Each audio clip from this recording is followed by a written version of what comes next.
Is mob rule different from democracy? And is mob rule sometimes necessary to actually save a country?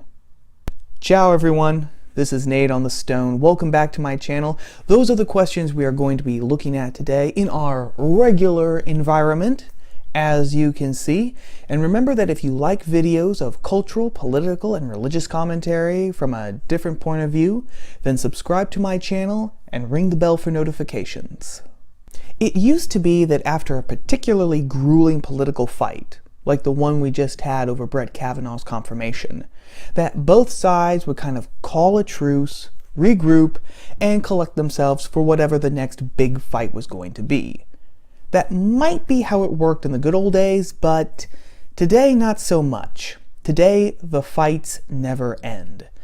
We saw this when Brett Kavanaugh was actually confirmed to the Supreme Court, and the opposition, the resistance, or whatever they're actually calling themselves today, actually became a mass of screaming protesters who were actually pounding on the bronze doors of the Supreme Court, venting their frustration to the air. To the casual observer, it almost looked like a mob. And this is not the first time that a mob mentality has taken over. During Kavanaugh's confirmation hearings in the Senate, hundreds of people were arrested for shouting and shrieking their opposition to him, disrupting the confirmation process. Protesters actually lined the halls of Congress, waiting for senators to come out where they would harass them. People followed senators into public restaurants where they were trying to eat with their families and would harass them and chase them out of those restaurants. And it's not just confined to Washington, D.C. or to the issue of Brett Kavanaugh's confirmation to the Supreme Court. Antifa, which has also been known to firebomb colleges, actually took over some streets in Portland, Oregon. The police and the mayor were AWOL and started directing traffic according to their own whims. And when people actually started protesting that Antifa had no right to redirect them from their route, Antifa began verbally and sometimes even physically assaulting and threatening the people who had the gall to protest them. And what has been the reaction from the progressive ideologues? It's been excused. Over at CNN, Sally Kahn wrote a piece where she actually compared the mobs of today with the original Tea Party, the one back in 1773, and said that this is what democracy looks like. Also at CNN, Don Lemon said that this is not mob rule, this is just angry people who are expressing their disappointment and their anger that the system has failed them. And perhaps the high point of these defenses, or the low point, depending on your point of view, was former Attorney General Eric Holder telling a group of people that when they, meaning the GOP, Republicans, whoever, go low, then they, the progressive ideologues, have to kick them in the face. We're not onto when they go low, we go high, like Michelle Obama said in 2016. When they go low, we kick them in the face.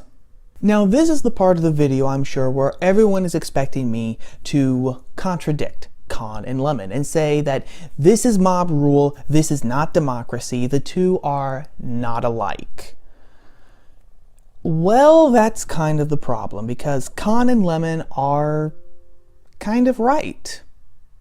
This is democracy. And this is why the Founding Fathers weren't fans of democracy.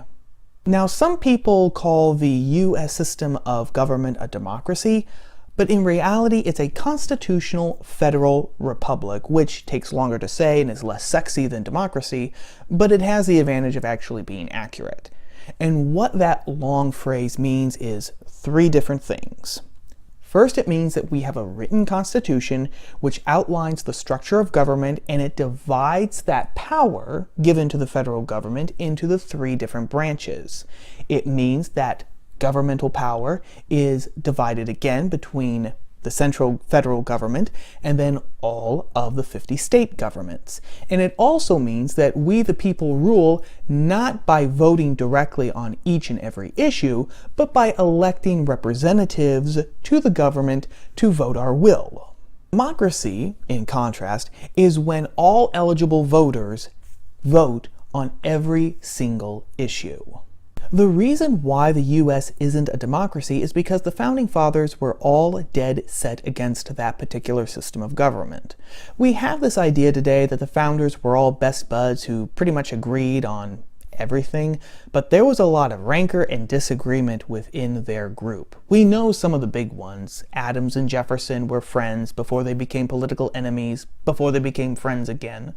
But John Adams disliked Benjamin Franklin, especially when they were both ambassadors to France. Jefferson and Hamilton despised each other and despised their different ideas and visions for what the country should be, and Thomas Paine publicly condemned George Washington as a traitor.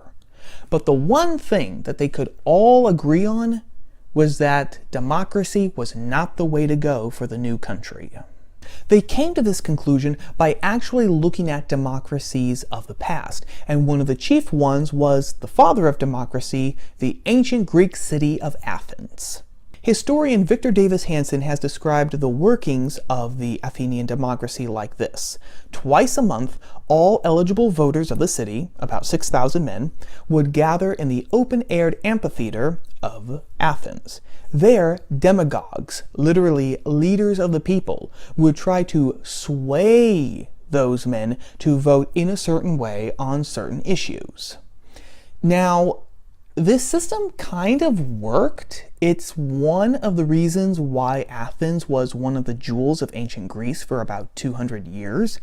Some people speculate that it's because knowledge and power was diffused throughout the population, but it's also a fact that this system of government was very chaotic. This is the same system of government, for example, that condemned the Greek philosopher Socrates to death for corrupting the youth, and it's also the system of government that condemned the entire male population of the island of Lesbos to be massacred after the Athenians reconquered that island. Only for the Athenians the next day to kind of have second thoughts and think maybe that wasn't the best idea, and rescinding that order. What this means is that democracy isn't stable. It blows with the wind because people's emotions, their passions, can be swayed from one day to the next. And democracy can very quickly become corrupted into a mob because there is no check on the people. The people are the only real power in the system. The founders looked at that and decided that they wanted to create something a little bit more stable, something that would protect everyone equally instead of just a temporary majority, and so they created a republican system of government. And thank goodness. Now, why is all this important? It's important because a good society is supposed to balance two things: order and freedom. Freedom, of course, is necessary because without freedom, well, people are under the control of somebody else, and freedom is just a necessary ingredient for happiness. But order is necessary too, because without order, what you have is chaos. And if there's chaos, then people are not going to be protected. Some people's freedom and happiness are going to be sacrificed for other people's happiness. Because in chaos, what tends to happen is that the strong begin to prey on the weak. And this is why mob rule, easily corrupted democracy, is so dangerous and wrong.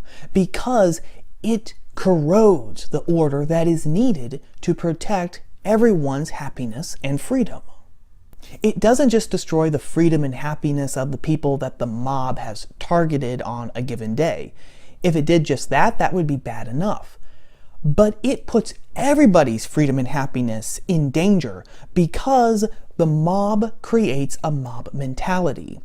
If mob rule becomes the norm, then everyone on both sides of the political chasm are going to learn this lesson. Mob rule gets things done. Which means that everybody on both sides of the aisle are going to start forming mobs, which means that they're going to start attacking the people on the other side of the political divide.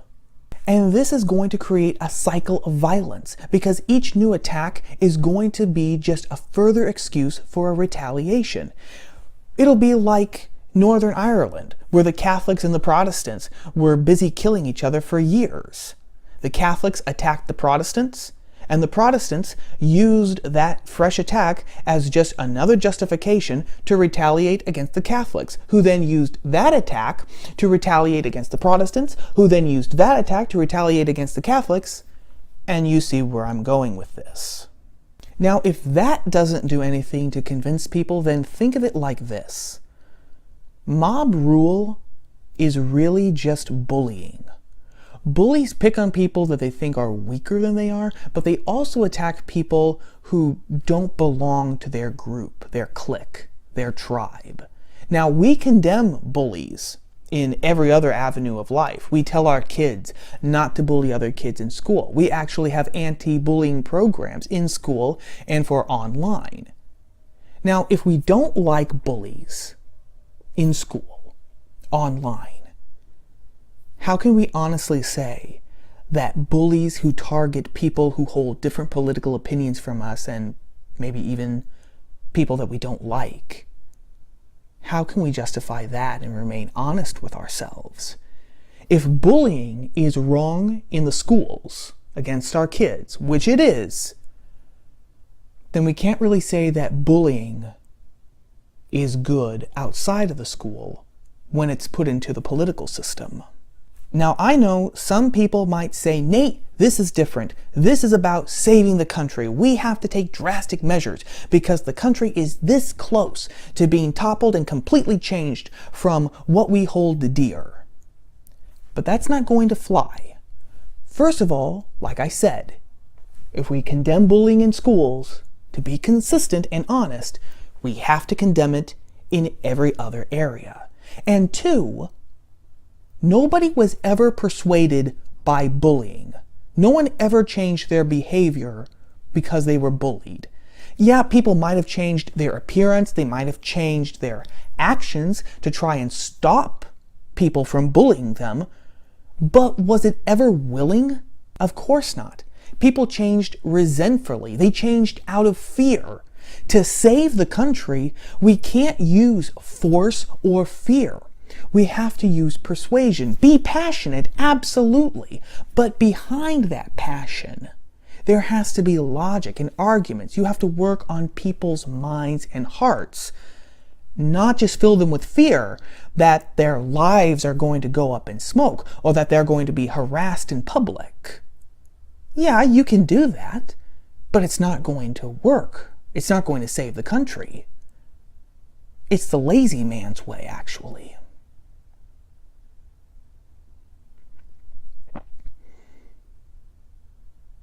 Really saving the country is going to take work. It can't be done with bullying or mobs. But what say you? Is mob rule just another step down a slippery slope that we really don't want to go down? Or is it sometimes the card up the sleeve that's necessary to play in order to protect the thing that you love? As always, I want to hear your thoughts down in the comment section below. Well, that's about all for right now, gang. As always, thanks for watching. And if you like this video, be sure to like it, subscribe to the channel, and play Quasimodo and ring that bell for notifications, because I post new videos like this every Tuesday, and you won't want to miss them. As always, thanks again for watching, and I will see you all again here next week here on Top of the Stone. Ciao.